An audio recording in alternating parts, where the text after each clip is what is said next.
तो लीजिए प्रस्तुत है फणीश्वर नाथ रेणु के आत्मरेखा चित्र पर आधारित नाटक नक बेसर। निर्देशक श्री आनंद मिश्रा। नाटक की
लेखपालों की ओर मुड़कर बोले, नहीं, इस जीव का जीवन लेख मैं ही लिखूंगा, मुझे ही लिखना होगा।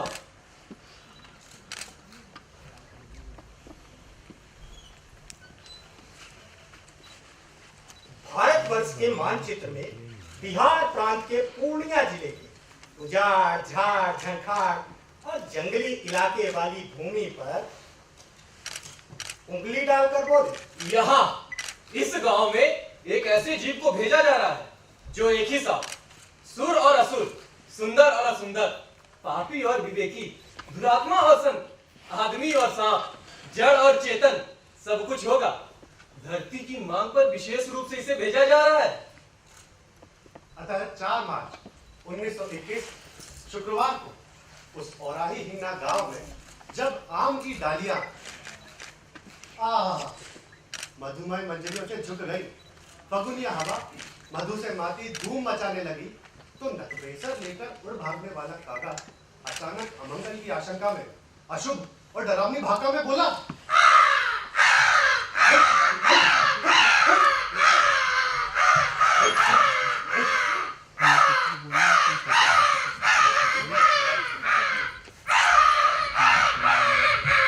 तभी कौवे के चोट से नकबेसर छूटकर धरती पर गिरा और त्राही कर उठा। एक अंधकूप घर के गुप्त अंधेरे में इलाके की मशहूर डायन बूढ़ी की जलती हुई निगाह कुछ ढूंढने लगी और अपनी पतोहू के कोख से निकली हुई संतान को पुल्लिंग पाकर परम प्रसन्न हुई, किंतु उसके धतूरे के बीच जैसी काली काया को देखकर घृणा से मुंह बनाती हुई बोली, ये धतूरिया कहाँ से आ गया?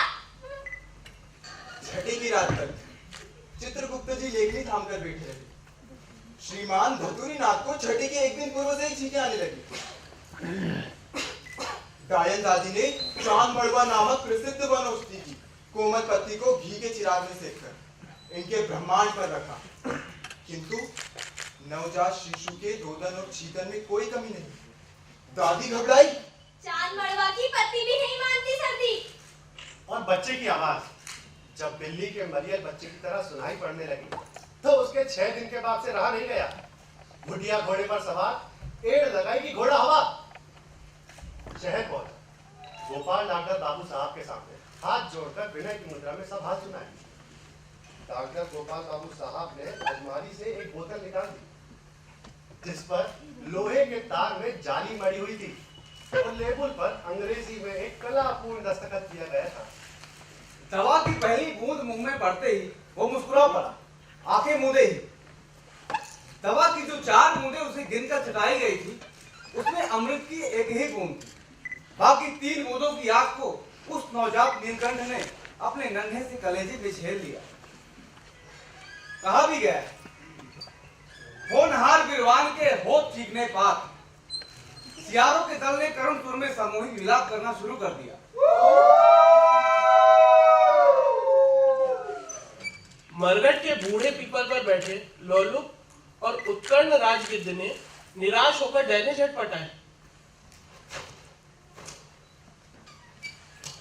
उल्लू ने कचपचाकर रात ढल जाने की सूचना दी। उरैन के पात पर पड़े धड़कते कलेजे से जुड़ा सोया नगरेसर। तब चित्रगुप्त जी मुस्कुराकर बोले, अहो, इस शैतान संत की जीवन कथा अवश्य ही मद मधु और हलाहल में बारी बारी से लेखनी बोलकर लिखने योग्य है। और उन्होंने ऐसा ही किया। उन्होंने लिखा, जातक का नाम पहले फणीचंद पड़ेगा, कैसा है बबुआ? जो गांव भर में फनिंदर से फुनेसर फुलेसर कहलाता हुआ अपने आप को फणिनेश्वर नाथ रेणु के नाम से प्रसिद्ध करेगा।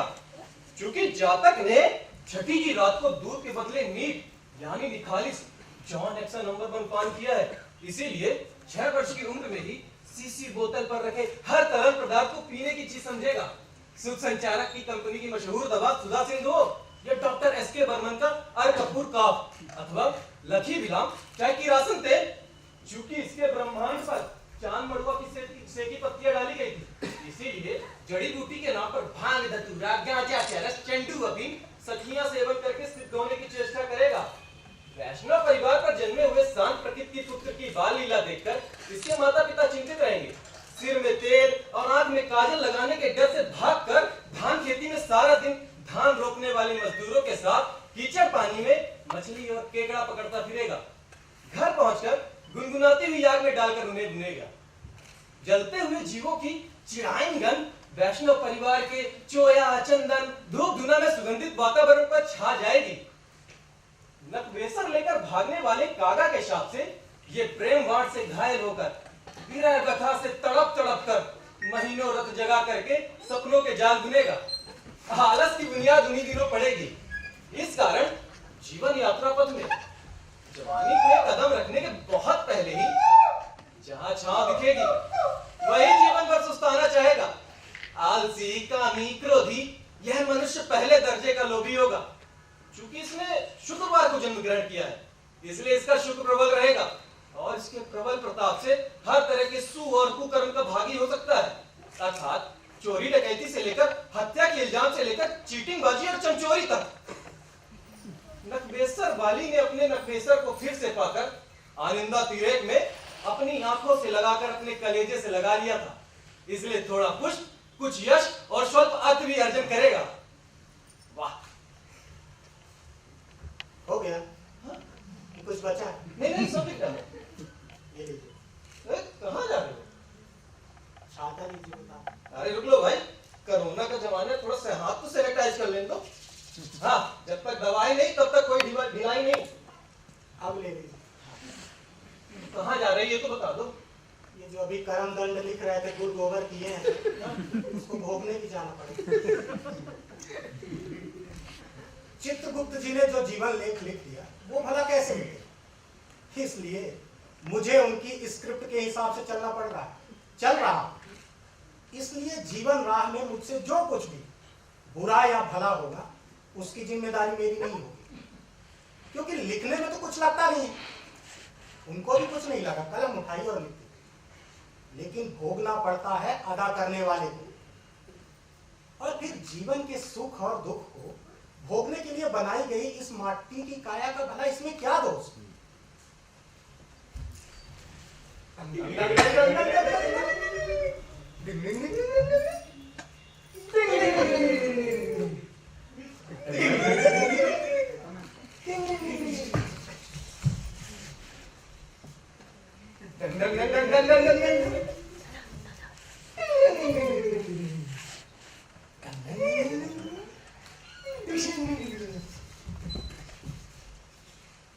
ऐसे अश्लील रचना लिखने वाले को मैं कभी माफ नहीं कर सकता। इरादा है जब लिखूंगा कुछ रख ढक कर नहीं लिखूंगा, अपने जीवन काल में ही उसे प्रकाशित करके सारी विवादास्पद बातों की सफाई करके ही इस धराधाम से जाऊंगा। यहाँ से जाने के पश्चात प्रकाशित होने वाले संस्करण में मेरी जो नंगी तस्वीर छपे उसकी व्यवस्था करके ही जाऊंगा। जीवन काल में बाहर से कटी गंजी और अंडरवियर पहनकर खिंचवाई गई अपनी तस्वीर छापने की इजाजत दे सकता हूँ। आज आत्मरेखा चित्रण के नाम पर उस बृहद ग्रंथ की विषय सूची संक्षिप्त व्याख्या सब प्रस्तुत है। विषय सूची के प्रथम अध्याय का बतौर एक अंश संक्षिप्त व्याख्या सब सुनिए। मसलन कागा के श्राप से प्रेम मार्ग में घायल होने वाली बात को ही ले लीजिए। हमारे गांव के एक किनारे से कच्ची सड़क गई है और सड़क के किनारे ही हम लोगों का कलमी आमों का बड़ा सा बगीचा है। बगीचे के आसपास भी एक पाकड़ का पुराना पेड़ था। पेड़ के नीचे राही बटोही बैठकर सुस्ताते थे। वहां पर गाड़ियां लगती, डोलियां रुकती और किसी भी दुल्हन की सवारी को देखकर हम दल बांधकर चिल्लाने लगते, लाल गली लाल कन्या पान खाए, लाल गली लाल कन्या पान खाए। चल चल चल तेज तेज चल चल चल चल चल चल चल तेज तेज तेज तेज तेज चल तेज तेज तेज तेज तेज चल चल चल चल। लेकिन वो दुल्हन नहीं थी, किसी की। गाड़ी रुकी और अपनी माँ का हाथ पकड़कर मुस्कुराती हुई उतरी। लाल सालू की घेरदार साड़ी और कान में रूपे के नन्हे नन्हे झुमके और माथे में सिमथन। सिमथन के चांद पर हरे कांच का टुकड़ा जला। आम के पत्तियों को हटाकर सूरज ने उसे देखा। मेरी आंखों के आगे 7 रंगों के तरंग। संयोगवश मैं भी अपनी माँ के साथ था। हमारी माताओं ने आपस में बातचीत की, एक दूसरे से परिचित हुई, पर हम एक दूसरे को ही देखते रहे एक तक। फिर हमारी माताओं ने बारी बारी से हमारी चर्चा की। उन दिनों मेरे माता और पिताजी भी किसी भी अजनबी से ये कहना नहीं भूलते थे, इसे हिंदी बांग्ला दोनों रामायण की कई चौपाइयां कंठस्थ हैं। ये रामायण के सभी दोहे सोठे बिना किसी सिलसिले के गा देता है। पर मुझे उस दिन सिर्फ यही पंक्तियां याद आई थी। मन जाहिरा कहूँ मिलहि सोबर, सहज सुंदर सावर, करुणा निधान सुजानशील, सनेह जानत रावरे। उनके बैल सानी पानी खाकर तृप्त हुए। उनका गाड़ी बांध गांव में जाके तंबाकू पी आया। चल चल चल चल चल तेज तेज तेज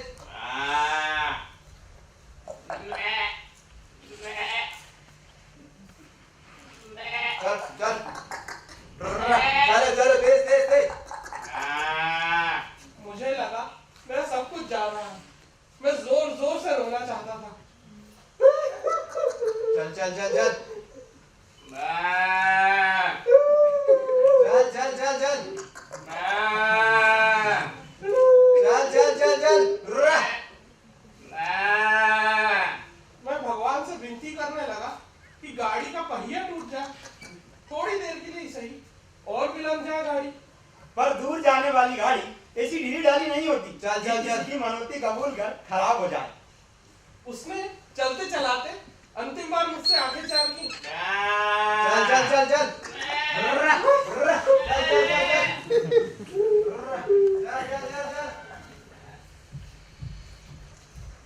घर पहुंचकर 1-1.5 घंटे तक मैंने उस मंद मंद हासिनी सुहासिनी अबोली भोली घाघरी वाली छोरी के बारे में घुमा फिरा के माँ से कई प्रश्न पूछे थे।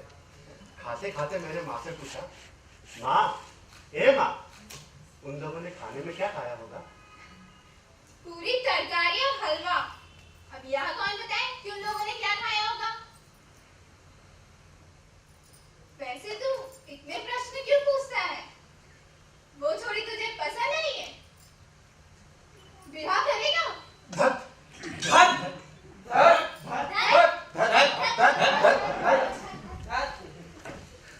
मैंने लाज के मारे अपनी निगाह दूध के कटोरे में गड़ा ली, लेकिन धत करने से क्या? वो लड़की मुझे पसंद थी। और मन में ये बात उपज गई कि झूठ बोलना छोड़कर यदि झूठ लिखा जाए तो ये बात पुण्य में बदल सकता है। और अब तो झूठ का जहाज ही चला रहा हूं, पेशा ही यही है।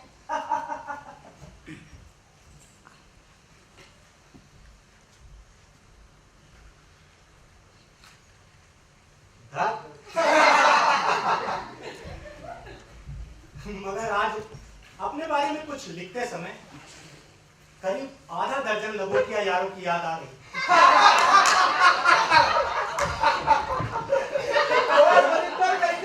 एकदम बढ़िया बढ़िया, पिताजी की सेवा करो, आशीर्वाद मिलेगा। नमस्ते। और प्लेसर क्या हाल चाल बा? एकदम बढ़िया। चलो भाई कुछ कसरत कर लो भाई। नहीं, ये हमसे ना हो पाएगा, हम लिखने में ठीक है। चलो ठीक है। फर्नांडोज, पान खाओगे? याद है हाँ, चले हम गड्डी में हो क्या? पान खवा के आ गए, अब खिलाए के तो जा रहे हैं। भारत माता की जय। भारत माता की जय। कैसे हैं रेणु जी? सब आपका आशीर्वाद। सब कुशल मंगल? जी। भारत माता की जय। भारत माता की जय। अरे और रेणु कब आ गए? 2-3 दिन ही हुए। और बढ़िया है? सब बढ़िया। चुनाव नजदीक आ रहा है, ध्यान देना पड़ेगा। ये कोई कहने की बात है। चलो नमस्कार। नमस्कार। और फरिंदर, बोलो नई किताब लिखे हो? अबे नहीं, लिखा तो जरूर है। अरे ठीक है। ये सभी किसानी करते हैं, गाड़ी वानी करते हैं, पहलवानी करते हैं, शिक्षक हैं, एमएलए हैं, भूतपूर्व क्रांतिकारी हैं और आज के सर्वोदयी हैं, वकील हैं, मुहर्रिर हैं, चोरी करते हैं, डकैती करते हैं, पान की दुकान चलाते हैं। पर ये सभी अपना पेशा करते हुए मेरी रचनाओं को ढूंढ ढूंढ कर पढ़ते हैं और मेरी रचनाओं को पढ़ते समय उनमें अपने जीवन की छायाओं को ढूंढते रहते हैं। और कभी कभी तो मुझसे मिलने पर मुझे छेड़ते हुए कहते हैं, साले वो जो लिखा था सो वहां वाली बात है ना।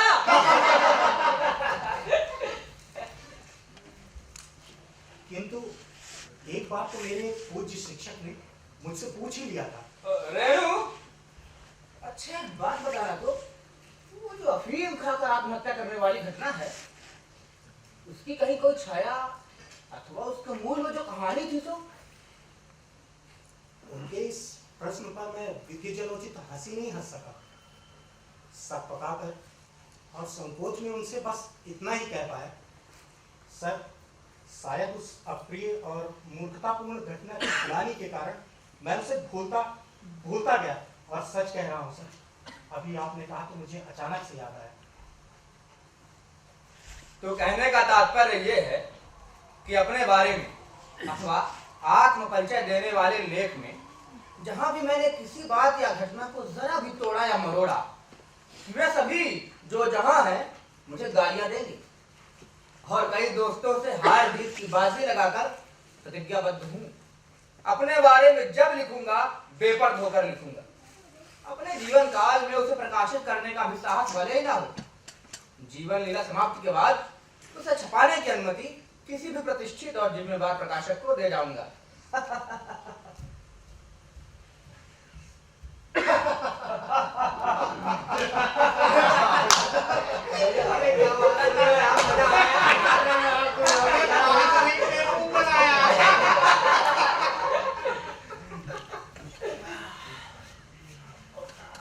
नेपाल के जंगलों के मचानों में बैठकर जिन दोस्तों के साथ शेर का शिकार किया, वे आज ऐसी स्थिति में नहीं है कि मेरी डींगों का विरोध कर सके अथवा मेरी हास्यास्पद परिस्थितियों का रोचक वर्णन ही सुनाकर मुझे छोटा बना सके। अपने जिले के 30% गांव में रहा हूं, 5 गांव और 5 परिवार में वर्षों रह चुका हूं। टीबी से पीड़ित होकर लगातार 1 वर्ष तक सचमुच बिस्तर पे लेकर रहा हूं। कंप्लीट रेस्ट का अर्थ है सोए सोए सभी कार्य। मेरा मैं अजब पाली भी लिख पढ़ लेता हूँ, बंगला भी, उर्दू के दैनिक अखबारों की सुर्खियां और मासिक पत्रिकाओं की कहानियों को टटोल टटोल कर पढ़ समझ लेता हूँ। मेरा अजब की प्रसिद्धि के बाद चेहरे पर एक मुखौटा धारण करके जी रहा, घुटकर मर नहीं जाता। कारण है मैं हर दूसरे या तीसरे महीने अपने गांव जाता, जहां पर घुटने से ऊपर लुंगी या धोती पहनकर फटी हुई गंजी पहने हुए खेतों और मैदानों में घूमता।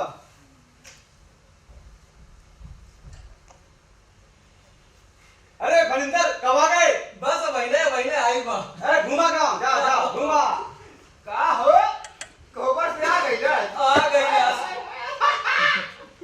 और काकी ठीक हो बेटा, तुम कैसा हो? एक नंबर।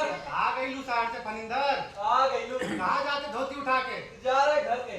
अच्छा, आवे भी दाल भात खा लिए हैं। काका प्रणाम। जियत रहा लाला। का है खेत के चल का बा? अरे सुखान जाके मटरिया काल जाएगी। हैं? घरे से होके आई थी।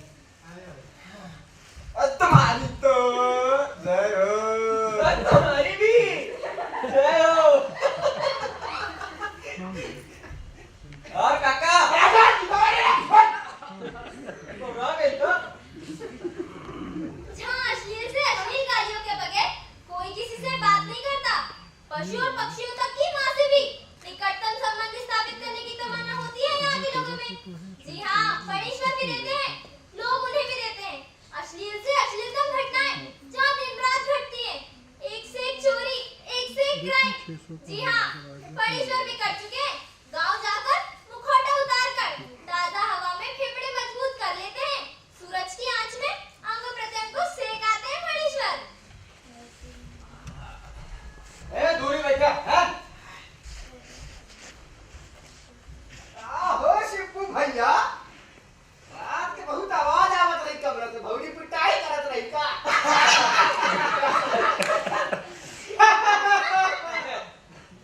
लजानत एक तो नहीं, माने रात बिना दूसरा के घरे में कान लगाए रहता, तुझे काम नहीं ना। कान दी से भगवान से काहे के लागे? सुनो नहीं लागे ना।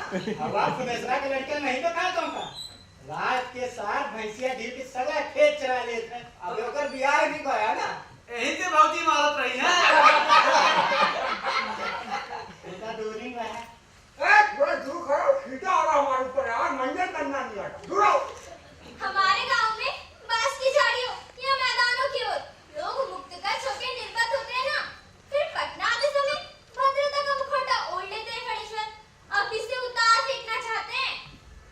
चित्रगुप्त जी के प्रताप से फणीश्वर ने अपनी चालीसा में जो चरित्र किए हैं उनकी मोटी मोटी बातें बता देती हूँ। इन रचना प्रक्रिया में इन बातों को उनकी रचना प्रक्रिया से क्या संबंधित हो सकता है, विवेकी पाठकगण से जानें। पेशे के नाम पर मैंने राजनीति को छोड़कर या उसे भी पेशे में शामिल किया जाए। जो जो कर्म मैंने किए हैं उसकी तालिका प्रस्तुत है। मित्र की मिठाई की दुकान में मैनेजरी कर चुका हूँ 2 महीने। शहर के प्रतिष्ठित पुस्तकालय में 9 महीने लाइब्रेरियन, एक राइस एंड ऑयल मिल्स की नौकरी, दूर देहात में धान खरीदने की 3 दिन, और ऑल इंडिया रेडियो में 2.5-3 वर्ष। नमस्कार, यह आकाशवाणी का पटना केंद्र है। थोड़ी ही देर में साहित्यिक विमर्श का आनंद लीजिए फणीश्वर नाथ रेणु के श्रीमुख से। दासानुदास ने अपने दास जीवन में काफी लाभ उठाया है। इंकलाब जिंदाबाद, इंकलाब जिंदाबाद, इंकलाब जिंदाबाद, इंकलाब जिंदाबाद, इंकलाब जिंदाबाद, इंकलाब जिंदाबाद, इंकलाब जिंदाबाद। हमें से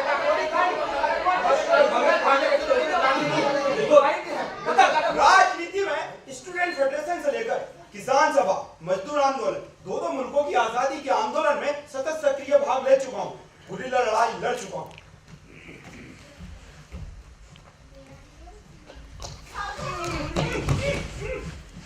बरसों जेल में रहा हूं, शेर की जगह काटिए और लाठियां खाइए।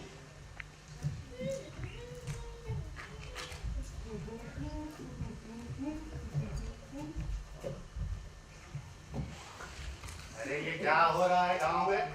हैं? अरे भाई बताओ। छी छी छी छी छी बच्चे अश्लीलता फैला दी समाज में। अरे कोई जाके इनके पिताजी को बताओ। गांव में समाज को दूषित कर दिया।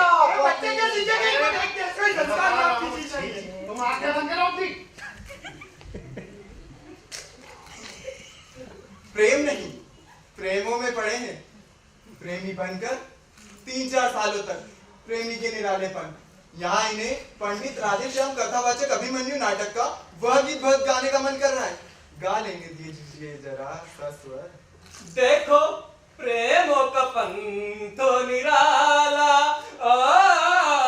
देखो प्रेमों का पंथ निराला, देखो प्रेम का पंथ निराला, देखो प्रेम का पंथ निराला, देखो प्रेमों का पंथ निराला, देखो प्रेमों का पंथ निराला, देखो प्रेमों का पंथ निराला, देखो प्रेमों का पंथ निराला। पर ठोकरे खाते फिरने का अभिनय करना पड़ा है। प्रेमनगर में कई घर बसाए, सब संसार से तजकर। कई घर आंधी और तूफान में उड़े और किसी में घर के चिराग से आग लगी। कहीं घर अभी बरकरार, कहीं दिनों में फिर घर।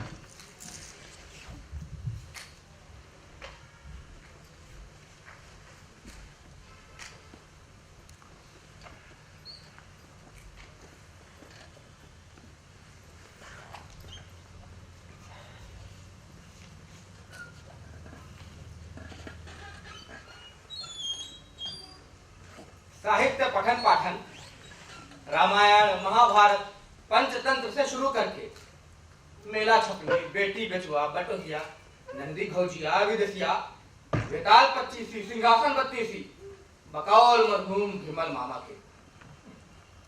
हिंदी में चंद्रकांता के बाद कोई उपन्यास प्रकाशित ही नहीं हुआ। बेहतर हो कि पढ़ाई लिखाई के बाद गोल कर दूं, क्योंकि स्वयं चित्रगुप्त जी मेरे बारे में लिखते समय अन्य मनस्क हो गए थे। अपने बारे में जब भी कुछ लिखना चाहा, जीवीएस की मूर्ति उभर कर सामने खड़ी हो जाती। आंखों में व्यंग और दाढ़ी में एक भेद भरी मुस्कुराहट। कलम रुक जाती। अपने बारे में सही सही कुछ लिखना संभव ही नहीं, कोई लिख ही नहीं सकता। इसलिए मैं इस ओर से निश्चिंत था।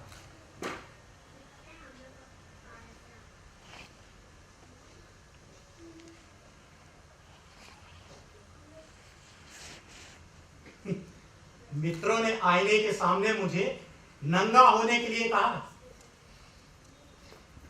लेकिन मैं अपने चेहरे पर पड़ा मुखौटा तक नहीं उतार सका। कथा दशक योजना की घोषणा हुई तो मैं फिर से चिंतातुर हुआ।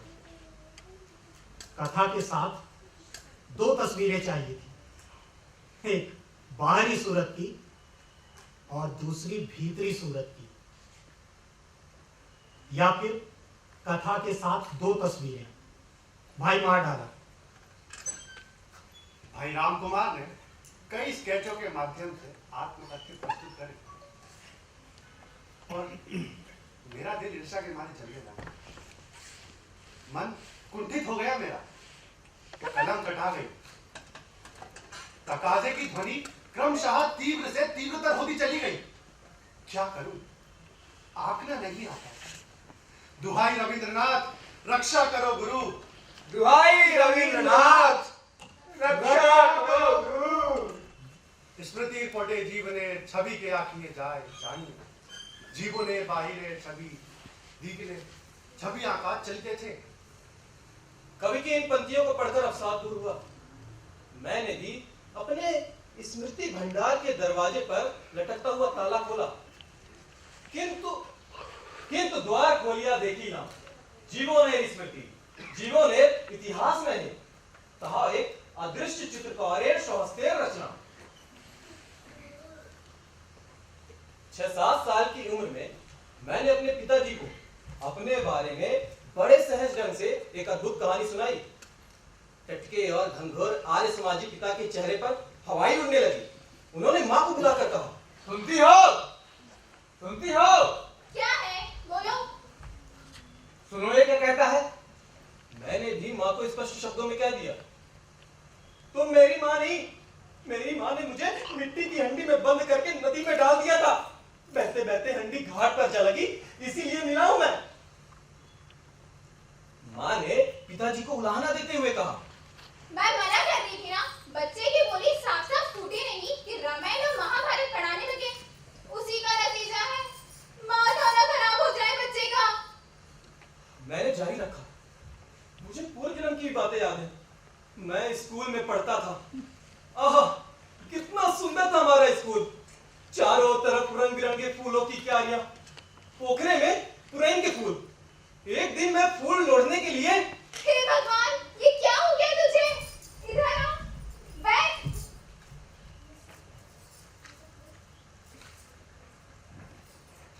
आइए आइए, नमस्कार। नमस्कार नमस्कार। कैसे हैं? घर में सब आनंद मंगल, आप सुनाइए। सब आनंद मंगल, आप बताइए। सब ठीक। ये है मेरा बेटा फरिंदर। अच्छा, इसे रामायण की सभी चौपाइयां और महाभारत के सभी श्लोक कंठस्थ हैं। ये गाता भी है। बहुत बढ़िया। तो बेटा कुछ रामायण की चौपाई सुना, तो तुम गाते हो हमें। कवन सो काज कठिन जग माही, जो नहीं होए तात तुम पाही।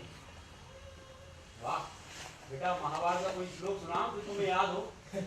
नैनम छिद्रति शस्त्राणि, नैनम दहति पावक, ना चैनम क्लेदयं तापोस, ना शोषयति मार्ग। अर्थात आत्मा को न शस्त्र काट सकता है, ना ही अग्नि उसे जला सकती है, ना ही वायु से सुखा सकता है, और ना ही जल उसे भिगो सकता है। यहां पर श्री कृष्ण अर्जुन से कहते हैं, हे पार्थ, आत्मा अमर है और शरीर नश्वर। वाह वाह, आपका लड़का तो गुणवान है, जीवन में आगे प्रगति करेगा। देख लेना मैं क्या कह रहा हूँ आपसे। उन दिनों घर पर आए हुए प्रत्येक आगंतुक अभ्यागतों के सामने इन्हें पेश किया जाता। ये बारी बारी से काशी राम, दासी महाभारत, प्रतिवास रामायण और रामचरितमानस के गीतों और कांडों का सस्वर पाठ करने लगते। सुनने वाले चकित रह जाते जब ये अर्थ समझाने लगते। उन्हीं दिनों हमारे घर के सामने से वैष्णव भिखारियों का एक दल आया हुआ था। वो बंगला कीर्तन गा गा कर भीख मांगते। मर्द एक तारा बजाता, औरत करतार बजाकर गाती। वो जब मेरे दरवाजे पर आए, मैं ढोल बजाकर कलंक भंजन गाने लगा। कृष्णा चूरी कई लोगों में हमारे सुनार गेंडू ए कृष्णा चूरी। वैष्णवी मेरा गीत सुनकर हंसी, फिर फूट फूट कर रोने लगी, करताल बजाकर गाने लगी। पता नहीं क्यों उसके गाने के बाद उसे देखकर मैं भी रोने लगा। मुझे लगा वो मेरे अपने लोग हैं, मुझे यहाँ जबरदस्ती रखा गया है पकड़कर। वो मेरे अपने लोग हैं, मुझे यहाँ जबरदस्ती रखा गया है पकड़कर। चोर, बदमाश, कामचोर, हरामखोर, मेरे बेटे को बहकाने आए हो? भाग जाओ यहाँ से, नहीं चालान कटवा दूंगा। आओ यहाँ से। क्या दो अंदर? शायद हर बीमार आदमी अपने लड़के को पढ़ा लिखा कर डॉक्टर बनाना चाहता है। सभी मुकद्दमेबाज पिताओं की तमन्ना होती होगी कि उनका बेटा वकील बने। मेरे पिताजी मुझे वकील बनाने का सपना देखते थे।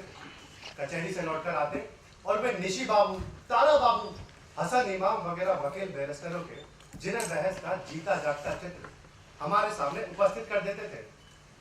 किंतु एक बार स्कूल की परीक्षा में प्रश्न पूछा गया कि तुम पढ़ लिखकर क्या बनना चाहते हो, कारण सहित बताओ। तब मैंने उत्तर में लिखा था कि मैं अपने गांव के पास वाले स्टेशन सिंगाहा स्टेशन का स्टेशन मास्टर बनना चाहता हूँ। और कारण बताते हुए मैंने लिखा था, सिमरा स्टेशन का स्टेशन मास्टर सदा चुपचाप बैठकर लिखता रहता। दिन में 2 बार गाड़ी आती जाती रहती है। स्टेशन के किनारे खजूर के पेड़ में बया के घुसने। स्टेशन मास्टर की स्त्री बड़ी नेक है, चिड़िया दिन भर चहचहाती रहती है और स्टेशन मास्टर गरीबों को मुफ्त में दवाई बांटता है। और जब कार का घंटा बजता है, स्टेशन मास्टर उठकर घंटा देता है और पुकारता है, ए मुखलाल, गाड़ी छोड़ा, घंटा दो।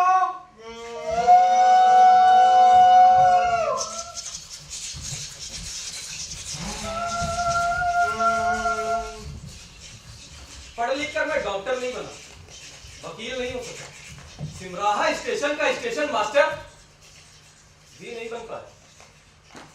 आज तक वह तमन्ना मन में है। सिमराहा स्टेशन पर नजर पड़ते ही मेरी आंखों के सामने सैकड़ों तस्वीर नाचने लगती है। पानी पाड़े, पैडमान, जनक सिंह, रिलीफिया, जनक सिंह की अधेड़ औरत, मटरा, तराकी, जगमोहन साहब, उसकी बीवी, वह गोरी सोनारी, उसके दुकान की जलेबी, स्टेशन मास्टर का क्वार्टर, ग्रामोफोन और पूर्वी बंगाल के मोटे मुसलमान स्टेशन मास्टर का बेटा मकबूल, जो हुबहू देखने में मेरे जैसा था। और मकबूल, आप फणिंदर कैसे हो? ये दादा, ये दो फणिंदर। अरे तुम जुड़वा तो नहीं हो? नहीं सहोदर भाई है तुम्हारा। चलो भाई, असली हो तो घर पहुंच जाना, पहचान नहीं पाएंगे। बाहर के लोग हमें सहोदर भाई समझते थे। कई बार इसके बाप और मेरे पिताजी को भी भ्रम हो गया था। अनेक घटनाएं, सैकड़ों चेहरे, बहुत सी बातें सिर्फ इस स्टेशन पर पहुंचकर याद आते हैं। मुझे ऐसा लगता था कि मेरा ये स्टेशन से मुझे ही अच्छा लगता है।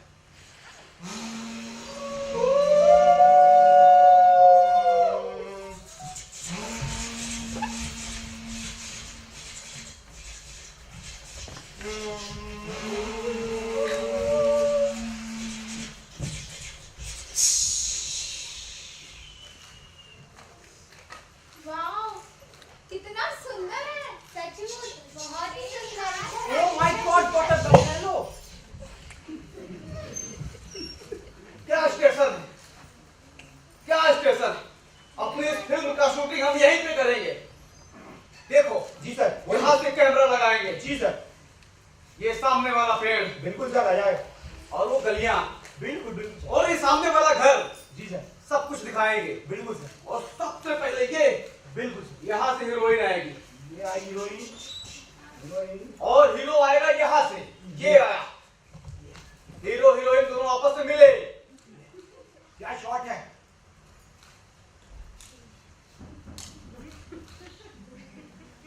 किंतु 2 वर्ष पहले जब बंबई कलकत्ता के फिल्मी में आउटडोर शूटिंग के लिए आए तो एक छोटे से गवई स्टेशन ने उन्हें भी मोह लिया। दूर तक फैले हुए खेत, छोटे छोटे गांव, दूसरी ओर सपाट मैदान, सामने विशाल बरगद का पेड़। कैमरामैन सुब्रत बाबू ने अपने गले में लटकते हुए आला से आग सटाकर दिशाओं को देखा। चटर्जी मौशाई ने कई स्केच आंके। भट्टाचार्य ने अपनी तलहथियों से फ्रेम बनाकर सिमराहा गांव के बीच गुजरने वाली कच्ची सड़क के लॉन्ग शॉट का अंदाजा लगाया। सचमुच क्या अद्भुत जगह। अरे भाई साहब, अरे बीच में क्यों आ गया? अब हीरो हीरोइन के बीच विलन बनने के, अरे कहाँ से आ गया? अरे मैं विलन थोड़ी ना हूँ, मैं तो हीरो हूँ। पहले बाद में बनाएंगे आपको हीरो। सुना जा, चुन्नू लाल हलवाई के लड़के यहाँ से दिखना मत। यहाँ पर ये गांव वाले लोग कैसे आए? डायरेक्टर साहब नाराज हो गए, जवाब मुझे देना पड़ता। निकलो यहाँ से। बैठो।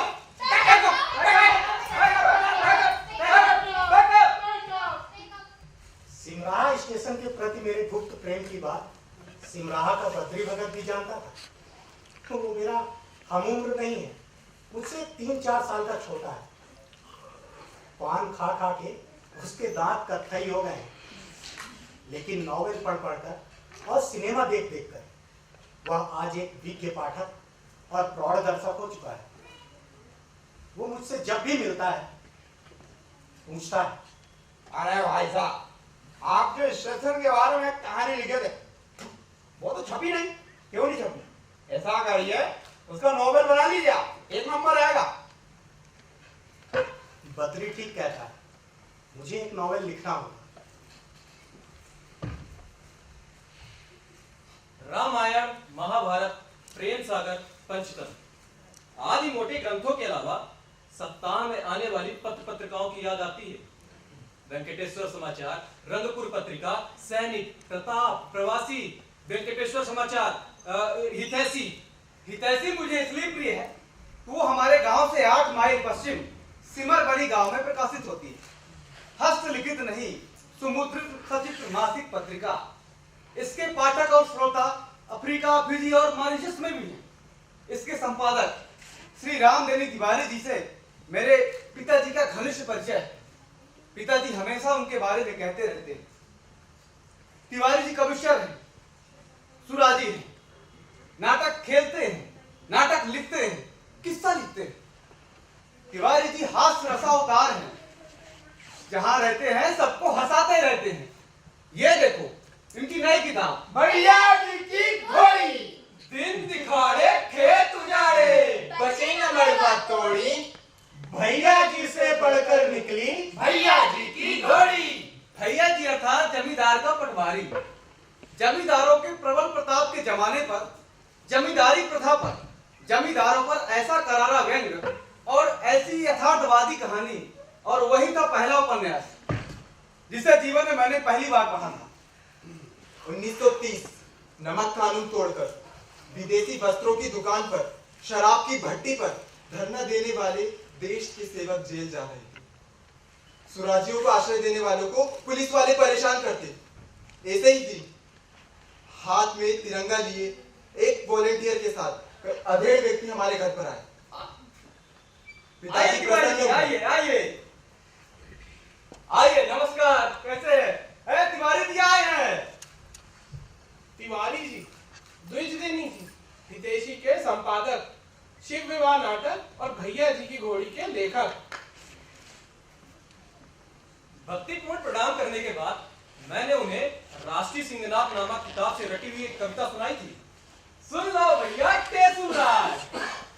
उन्होंने आशीर्वाद देते हुए मेरे पिताजी से कहा था, वाह, अब देखिएगा एक दिन आपका लड़का बहुत बड़ा नाम करेगा। बस आपका आशीर्वाद है बच्चे पर। उन्हीं के आशीर्वाद के बल पर मैंने तुकबंदी शुरू की। कवि सम्मेलनों में जाकर समस्या पूर्ति कर पुरस्कार प्राप्त किया। उन्हीं के आशीर्वाद के बल पर मैं विद्यार्थी आंदोलन में भाग लिया और उन्हीं की स्वीकृति से मैं राजनीतिक क्षेत्र में आया और उन्हीं के आशीर्वाद पर सन 1942 भागलपुर सेंट्रल जेल में उनके साथ अंतिम दिनों उनकी सेवा करने का सौभाग्य मिला। संतोष। अन्य सेवाओं के अलावा मैंने उन्हें 3 उपन्यास पढ़ के सुनाए थे।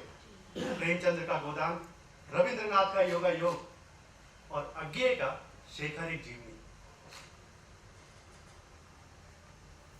मृत्यु के 2-3 दिन पहले वह किसी के नाम,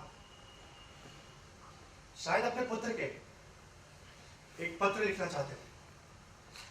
मैं प्रिजनर्स लेटर पर कलम थामे घंटों बैठा रहा।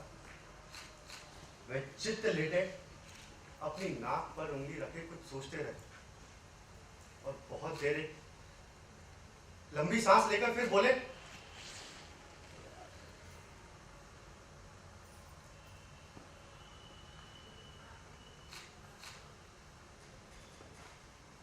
रहने दे बेटा, कुछ नहीं लिखना लिखाना है। अब सुनो, तुम कविता छोड़कर कहानी लिखना शुरू करो। उपन्यास, नाटक, हास्य व्यंग सब लिखो, सब लिखो बेटा, सब लिखो।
आपको पुरस्कार भी तो देना है।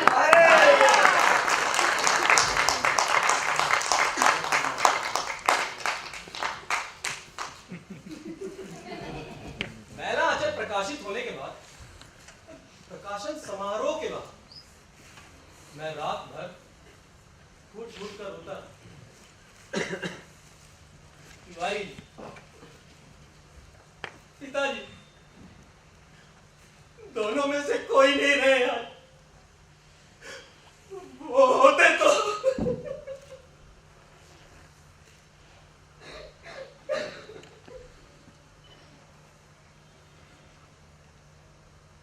1940-41 में दशा सुबेग में हम जिस मकान में रहते थे वो चित्तरंजन पार्क के ठीक सामने था। उन दिनों उस मकान का नंबर था 17/131। घर की खुली छत पर बैठकर पार्क के बगल वाली दोनों सड़कों से आने जाने वाले लोगों को मैं घंटों देखता रहता था। उन दिनों मैं नया नया नास्तिक हुआ था, लेकिन गंगा नहाकर आए हुए लोगों की पवित्र देह को छूकर आने वाली हवा मेरे मन में असंख्य पूजा के फूल खिला जाती थी। उन्हीं दिनों उसी सड़क पर एक दिन एक लड़की पर नजर पड़ी। उसे देखते ही लगा कि मैं उसे पहचानता हूं और मैं उसके पीछे पीछे चल पड़ा। घाट पर कीर्तन मंडली की दर्शकों में वो कहीं खो गई, लेकिन मेरी आंखों ने उसे ढूंढ निकाला। मैं निहारता रहा, अपलक। कहां देखा है? पूर्व जन्म में कहां देखा है? वो रोज अपनी मां के साथ आती थी। जिस दिन वो नहीं आती थी मैं बेचैन हो जाता था। कीर्तन समाप्त होने के बाद मैं उसकी प्रतीक्षा करता था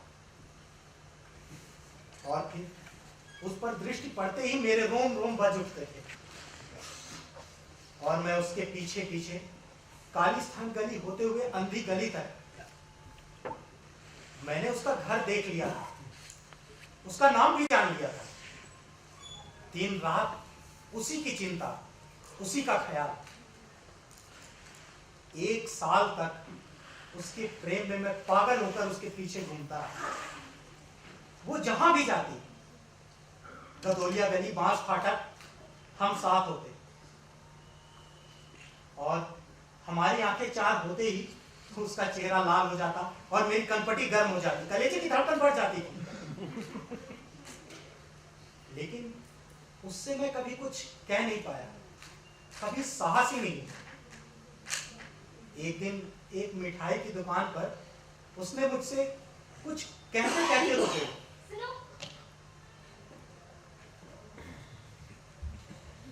बस इतना ही।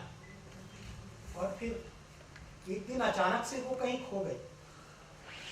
फिर मुझे कभी नहीं, कभी नहीं। 1958 इलाहाबाद, मोहल्ला लूकरगंज में हमारे घर के सामने वाले खुले मैदान में फुटबॉल मैच से लेकर सांस्कृतिक कार्यक्रमों तक के आयोजन होते थे। उस बार सुबह उठकर सरस्वती पूजा के दिन मैं संगम नहाने गया। वहां निराला जी के दर्शन हुए। आशीर्वाद और फूल लेके मैं प्रसन्नचित्त लौटा। महान दिवस। लौटकर देखा मैंने, बाबा जी की जय, बाबा जी की जय। पुष्पांजलि देने वाले नर और नारियों की भीड़ लगी। मैं भी पुष्पांजलि देने गया। वहां बंगाली पुरोहित चिल्ला रहे थे, यही बारिश है, आर अंजलि हो गए ना। भीड़ में एक महिला अपने 5 वर्षीय बालक का हाथ पकड़े पुरोहित जी से कुछ कह रही थी। पीली धोती और सफेद कुर्ता पहने, हाथ में स्लेट लिए उस बालक को देख के मुझे मेरे बचपन के दिन याद आ गए। इसी प्रकार मैंने उस पर लिखा था, ओम नमः सिद्धम। हाथे घड़ी संपन्न होने के बाद उस महिला ने अपने पति से कुछ कहा। पुरोहित जी ने फिर चिल्लाया, ये बात शेष अंजलि। फिर उस महिला से मेरी आंखें चार हुई। मैंने उसे पहचान लिया। उसके चेहरे पर तरह तरह के भाव आए गए। उसने अपने पति से कुछ कहा और मेरे पास आकर बोली,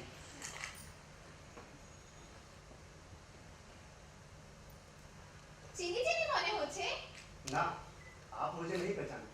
अवश्य आमी चिनी आपने। আপনি বেনারসের ছেলে? किछु दिन छिला। उसने मुझसे कहा कि आप जाने पहचाने से लग रहे हैं। मैंने उसे बताया कि आप मुझे नहीं पहचान पाई, मगर मैं आपको अवश्य पहचान गया हूँ। उसने मुझसे बोला कि आप बनारस में तो नहीं रहते। मैंने उसे बताया कि मैं कुछ दिन वहाँ रह चुका हूँ। उसके जाते ही भीड़ में से एक किशोरी कन्या निकल आई और अपनी माँ से बोली, মা, আজকে রাতে রমেশ সুমিতি দেখানো হবে এখানে। मैं अबाक खड़ा उस बालिका को देखता रहा। चलते चलते काशी के दशाश्वमेध घाट पर पहुंच गया। न जाने कब पुरोहित जी ने प्रारंभ किया। बोलिए। ओम भद्रकाले नमो नित्यं सरस्वते नमो नमः। वेद वेदांत वेदांग विद्यास्थाने। ध्यान करते समय मानस पट पर उसी किशोरी कन्या की मूर्ति अंकित हो गई। चलिए जल्दी जल्दी बाबा जी के दर्शन का समय समाप्त हो चुका है। पुष्पांजलि अर्जित कीजिए, बढ़ते चलिए, यहाँ से प्रसाद लेते चलिए। बाबा जी की कृपा हमेशा बनी रहेगी आप सब पर। चलिए चलिए, ये लीजिए, ये लीजिए, चलते चलिए।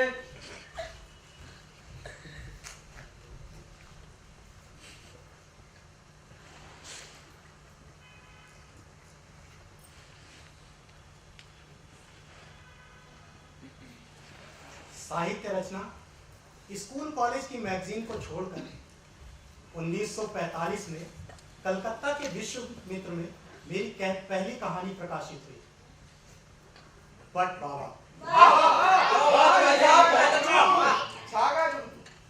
1947-48 तक करीब 1 दर्जन कहानियां विश्वामित्र में ही प्रकाशित हुई। पहलवान की ढोलक, जीवन के धुले हुए रंग, कलाकार, पार्टी का भूत। दीपावली विशेषांक सन ईस्वी याद नहीं।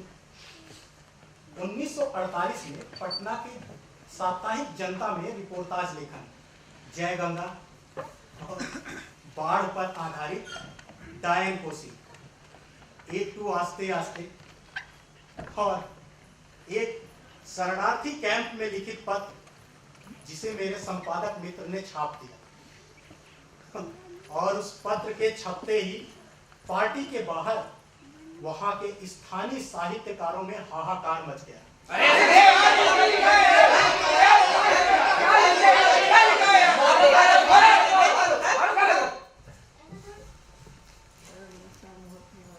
पंचायत बैठी और स्वयं साथी जयप्रकाश नारायण ने कहा, अब मैं प्रस्ताव करता हूं कि इस लेख पर गिरा लगा दिया जाए और उपसंहार करते हुए चंद सत्र और। मैंने रात में भैंस चराया है, पानी में भीग कर मछली का शिकार किया है, जाड़े की भोर में सुबह 3 बजे उठकर तीसी के फूले हुए खेतों में बटेर फंसाया है,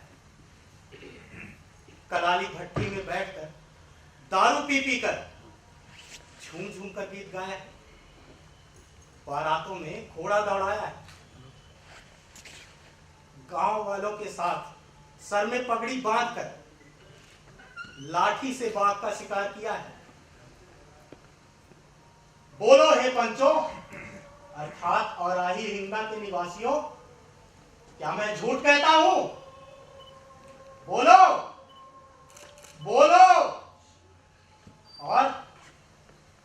और ये औराही हिंगना के निवासी ही बताएंगे कि मैंने अपने जीवन में क्या क्या किया है।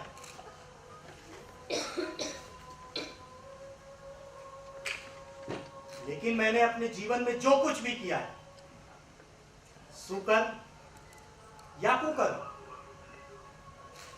ये सारी स्मृतियां ही मेरी पूंजी हैं। ये सारी स्मृतियां ही मेरी पूंजी हैं। ये सारी स्मृतियां ही मेरी पूंजी हैं। ये सारी स्मृतियां ही मेरी पूंजी हैं।